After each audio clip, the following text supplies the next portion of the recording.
Part 2. Joey sat down next to me.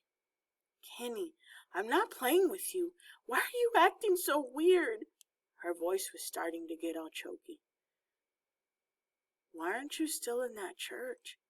It was so hot in there that I went and stood on the porch and saw you. Saw me? Where? Kenny, you better stop this nonsense. You know you waved at me from across the street. You know when I tried to come to you, you kept laughing and running in front of me. You know I chased you all the way down that street. Joey got a funny look on her face. But you had on different clothes.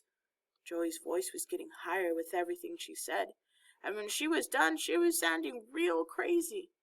Joey, That's it. You're through this time, mister. You don't know when to stop teasing, do you? That's it. I'm telling on you. Joey stood up and ran up the stairs screaming, Mommy! Mommy! Mommy! I could hear Grandma Sands start moving around upstairs, and she finally clomped down the steps and came into my room. Joey was hanging on her arm, still screaming.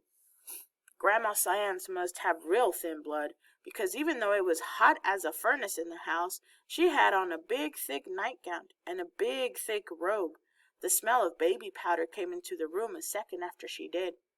What on earth are y'all doing raising this much Cain this early in the morning? Joetta, honey, stop that noise. Kenny, what is wrong with this child? Joetta finally said, He's trying to scare me, Grandma Sands. He won't tell me where Mommy is. Joey kept boo-hooing like an idiot. Kenneth, where's Wylona and Daniel? Grandma Sands pulled Joey off her leg and held her shoulders, then gave her a little shake. Joetta, you stop that noise. Grandma Sands can't handle that much noise this early, sweetheart. A bell went off in my head. The whoop-woo had missed Joey. He wasn't having much luck with any of the weird Watsons. I had to go to church to get Mama, Dad, and Byron. Grandma Sands said, What are all them sirens doing? Lord, has the whole world gone mad today? Where's your Mama and Daddy? The last thing I heard Grandma Sands yelling, Boy, if you slam that door like that again. I looked down and saw my socks flying over the Alabama mud.